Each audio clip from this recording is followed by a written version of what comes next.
Membangun kebiasaan positif. Sebelum saya melanjutkan lebih lanjut, apa sih kebiasaan itu? Kebiasaan adalah hal atau sesuatu yang kamu lakukan secara terus-menerus, bahkan berulang, sampai kamu tidak sadar kamu telah melakukan hal tersebut karena telah terbiasa. Itulah yang disebut dengan kebiasaan. Contoh yang paling simpel menurut aku itu adalah senyum. Apa sih susah tersenyum? Nah, tapi bagi sebagian orang, itu merupakan suatu hal yang sulit dilakukan.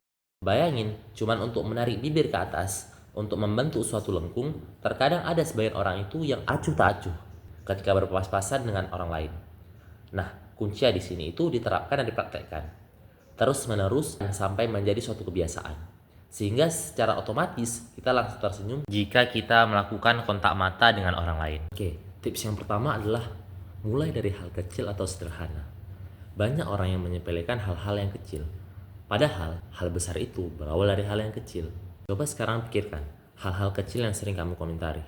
Alah, nanti aja, bisa nanti kok, dan lain sebagainya. Contoh kebiasaan kecil sehari-hari adalah kebiasaan merapikan tempat tidur.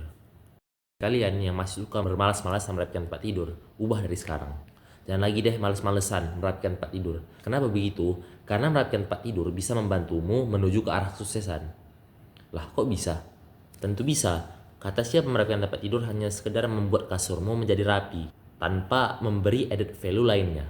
Ketika kamu biasa merapikan tempat tidur, tandanya kamu detail terhadap hal kecil dan kamu konsisten melakukannya. Kalau kamu ingin sukses, kamu pasti nggak akan lepas dari hal-hal kecil detail dan kamu pasti akan mengerjakan semuanya dengan konsisten.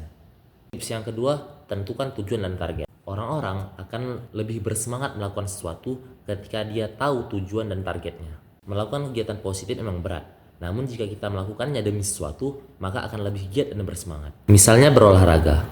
Kamu jarang untuk berolahraga, namun targetmu ingin menjadi kurus dan langsing.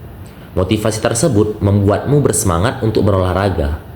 Cukup jogging setiap sore, memutari kompleks rumah. Hasil yang kamu dapatkan selain kurus dan langsing adalah badanmu menjadi sehat. Jadi, ayo ciptakan target dan tujuan agar kamu tidak berat melakukan kebiasaan-kebiasaan yang positif.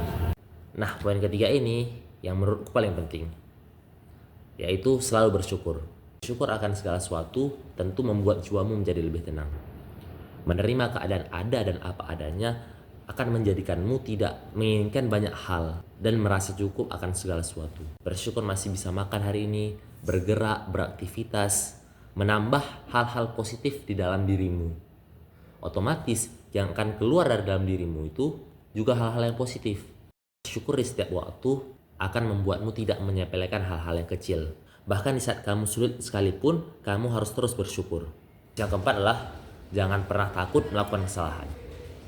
Kesalahan yang pernah dilakukan oleh seorang itu adalah takut untuk melakukan kesalahan. Itu adalah hal terbodoh yang pernah dilakukan manusia. Manusia itu adalah tempat kesalahan dan kekhilafan. Ada orang yang perfeksionis banget, gak suka cacat, tak suka salah, walaupun itu sangat kecil. Bukan kepuasan yang akan mereka dapatkan, melainkanlah stres dan depresi yang sering dirasakan. Mereka matok diri untuk tidak akan pernah melakukan kesalahan lagi. Dengan melakukan banyak kesalahan, kamu akan fokus untuk memperbaiki dirimu menjadi lebih bagus. Tapi bukan berarti dengan ini kamu akan mengulangi kesalahan itu berulang-ulang lagi. Anyone who has never made a mistake have never tried anything new.